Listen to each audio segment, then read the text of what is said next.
Hello beautiful ladies, so my name is Gauri and first of all thank you so much to everyone who have supported me in my short videos. I have completed almost 1.5k subscribers in a very short period of time, so now I would request you all to support in my long videos as well. So in this video I am going to clear all your doubts regarding the eligibility criteria of becoming a cabin crew member. So the first point is our age. So the minimum age is 18 years and the maximum age is 27 years. So basically you can apply between 18 to 27. So coming on the second point, which is height. So the minimum height in Indigo Airlines is 155 centimeter for females. Okay. So basically सारी airlines में same height criteria नहीं होता है, सब में अलग अलग height criteria होता है. कहीं पे 155 सेंटीमीटर होता है, कहीं पे 157 होता है, तो कहीं पे 160 होता है. मतलब अलग अलग होता है, सब जगह सेम नहीं होता है. इंडिगो की बात करें तो इंडिगो में it is 155 centimetre. Okay. So coming on the third point, which is education. So you should have completed your 12th from a recognized board or university. तो वहाँ पे आप इंटरव्यू देने जाओगे तो वहाँ पे वो आपकी 10th की मार्कशीट भी लेंगे, 12th की मार्कशीट भी लेंगे, तो आपको वो दोनों मार्कशीट लेके जानी होगी. तो बेसिकली आपकी 12th कंप्लीट होनी चाहिए एक रिकॉग्नाइज्ड बोर्ड या यूनिवर्सिटी से. And the next point is your passport. तो पासपोर्ट होना बहुत ज़रूरी है, बहुत ज़्यादा ज़रूरी है. अगर आप इंटरव्यू देने जा रहे हो तो आपके पास पासपोर्ट जरूर होना चाहिए. आपको पासपोर्ट लेके ही जाना पड़ेगा वहाँ पे, क्योंकि अगर मान लो आप सेलेक्ट हो जाते हो तो आपका पासपोर्ट मांगेंगे आपसे.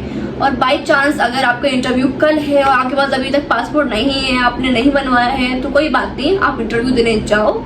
और वहाँ पे अगर आप सेलेक्ट हो जाते हो, वो आपसे आपका पासपोर्ट मांगते हैं, तो आप उनसे बोलो कि मैम अभी तक अप्लाई नहीं करा है, मैं आज अप्लाई कर दूंगी. और आपकी 3 महीने की ट्रेनिंग होती है, आप उसके बीच में वो आपको पासपोर्ट आ भी जाएगा. तो आप उनसे बोल देना कि मैम, मतलब सच बोलो, ठीक है, झूठ मत बोलो, सच बोलो कि अभी पासपोर्ट नहीं है मेरे पास, I don't have a passport yet, I will apply today for sure. Okay, ऐसा आप बोल दो. और ऐसा नहीं कि आप बोल रहे हो तो आपने अप्लाई नहीं करा, आप बोल रहे हो तो आप अप्लाई भी कर देना पासपोर्ट के लिए, क्योंकि पासपोर्ट बहुत ज़्यादा ज़रूरी है एयरलाइंस कैबिन क्रू के लिए.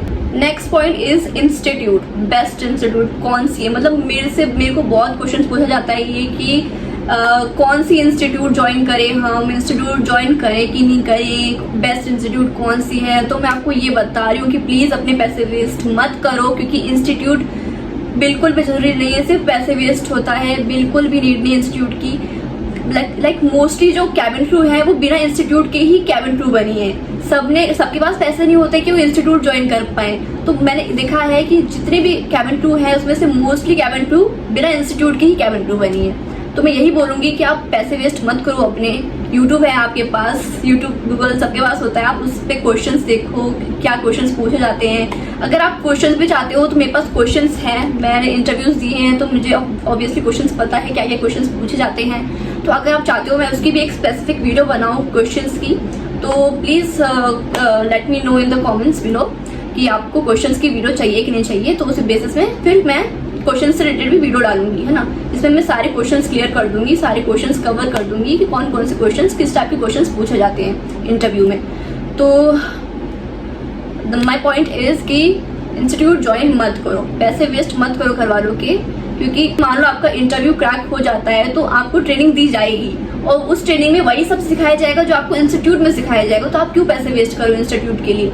कोई जरूरत नहीं है इंस्टीट्यूट में पैसे वेस्ट करने के लिए. यूट्यूब रहा, गूगल रहा, उससे आप क्वेश्चंस देखो, है ना, प्रैक्टिस करो, बस यही सब की नीड है. इंस्टीट्यूट ज्वाइन मत करो. Next point is visible tattoo और अ स्कार. सो अगर आपके कहीं भी बॉडी पे विजिबल टैटू या स्कार है तो वो बिल्कुल भी नजरअंदाज नहीं किया जाएगा. जो भी एचआर होगा वो बिल्कुल भी उसको नजरअंदाज नहीं करेगा. तो अगर कहीं भी जैसे यहाँ पे या फेस पे या आपके यहाँ से, मतलब यहाँ तक आपकी स्लीव्स यहाँ तक होती है यूनिफॉर्म की, तो यहाँ से लेके यहाँ तक, या लेग्स पे कहीं भी विजिबल टैटू या स्कार है, तो अगर कुछ ऐसा है जो कंसील किया जा सकता है तो आप उसको कंसील करके जाओ, इंटरव्यू दो.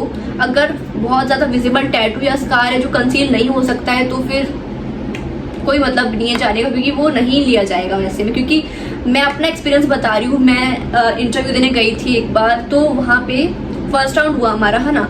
तो उस फर्स्ट राउंड में हम 3 लड़कियाँ सेलेक्ट हुई थी. BMI के लिए हम 3 लड़कियाँ सेलेक्ट हुई थी बेसिकली. तो उसमें से एक लड़की ऐसी थी जिसके यहाँ पे टैटू था, है ना, तो जहाँ वो विजिबल टैटू था, बहुत बहुत बड़ा टैटू था उसके. तो HR ने पूछा हमसे कि किसी के, आप में से किसी के विजिबल टैटू या स्कार है? तो उसने बोला हाँ मेरे यहाँ पे है, और वो लड़की BMI के लिए सेलेक्ट हो गई थी। पर जैसे ही उसने बोला कि यहाँ पे उसके टैटू है, उसने दिखाया यहाँ पे टैटू था उसके, तो उसको वहीं की वहीं मैम ने रिजेक्ट कर दिया, उसको BMI में फिर जाने ही नहीं दिया गया। उसको मैम ने कहा कि now you can go and उसका, क्योंकि वो कुछ नहीं किया जा सकता, वो बड़ा टैटू है तो कंसील भी नहीं किया जा सकता है। तो अगर आपके विजुअल टैटू या स्कार है तो फिर कोई मतलब नहीं है ट्राई करने का, या तो उसको आप कुछ करो उसका, क्योंकि उसको कंसील भी नहीं किया जा सकता तो भी कोई मतलब नहीं है, ठीक है। So coming on to the next point which is communication. So आपकी कम्युनिकेशन बहुत ज़्यादा अच्छी होनी चाहिए कैबिन क्रू बनने के लिए। आपकी हिंदी बहुत अच्छी होनी चाहिए, आपकी इंग्लिश भी बहुत अच्छी होनी चाहिए। अगर आपकी हिंदी खराब है तो प्लीज़ आप उसको इम्प्रूव करो, अगर आपकी इंग्लिश खराब है तो प्लीज़ उसको भी ट्राई करो इम्प्रूव करने का, क्योंकि कैबिन क्रू बनने के लिए इंग्लिश और हिंदी दोनों ही बहुत ज़्यादा इम्पॉर्टेंट है। अगर आपको इंग्लिश नहीं आती है तो वो आपको नहीं ले सकते हैं। अगर आप उनसे बोलो कि मैम नहीं आती है मुझे, आप वहाँ पे कुछ नहीं बोल पा रहे हो इंग्लिश में, तो वो आपको बिल्कुल भी नहीं लेंगे, आपको वहीं की वहीं रिजेक्ट कर दिया जाएगा। तो अगर आपकी इंग्लिश खराब है तो आप प्लीज़ पहले उसको इम्प्रूव करो, फिर जाके आप इंटरव्यू दो। तब तक आप इंटरव्यू मत दो, पहले आप अपनी इंग्लिश पे काम करो, आप अपनी पहले हिंदी पे अपना काम करो, है ना। जब आपकी हिंदी और इंग्लिश अच्छी हो जाए, जब आपकी कम्युनिकेशन बहुत अच्छी हो जाए, तब आप जाके इंटरव्यू दो। क्योंकि अगर आपकी इंग्लिश अच्छी नहीं है, आपकी हिंदी अच्छी नहीं है, आप जाके इंटरव्यू दे रहे हो तो कोई मतलब नहीं है जाने का, क्योंकि वो नहीं लेंगे आपको, आपका कोई चांस नहीं होगा सिलेक्ट होने का। सो हिंदी और इंग्लिश सबसे बड़ा की पॉइंट है कैबिन क्रू बनने के लिए। आपकी कम्युनिकेशन जो है वो सबसे बड़ा की पॉइंट है। तो आपकी कम्युनिकेशन बहुत ज़्यादा अच्छी होनी चाहिए, एकदम टॉप नॉच होनी चाहिए।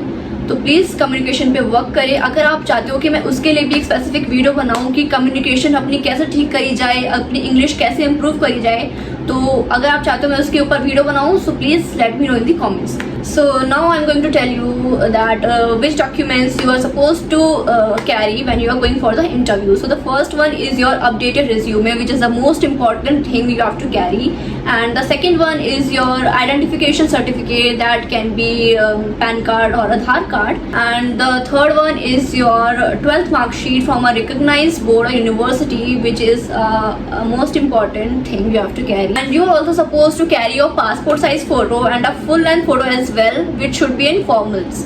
So that's all you have to carry when you are going for the interview. And if you want to know about the questions that are being asked in the interviews, so let me know in the comment section below. So मैं उसके लिए भी एक specific video बना दूंगी कि क्या क्या क्वेश्चंस पूछे गए हैं इंटरव्यू में, क्या क्या क्वेश्चंस पूछे जाते हैं, मुझसे क्या क्या क्वेश्चंस पूछे गए थे इंटरव्यू में। तो उन सब क्वेश्चंस की मैं एक स्पेसिफिक वीडियो बना दूंगी। अगर आप चाहते हो मैं वीडियो बनाऊँ तो please let me know in the comment section below कि आप किस टाइप की वीडियो चाहते हो, मैं नेक्स्ट वीडियो किस बेसिस पे बनाऊँ, किसके ऊपर बनाऊँ मैं नेक्स्ट वीडियो।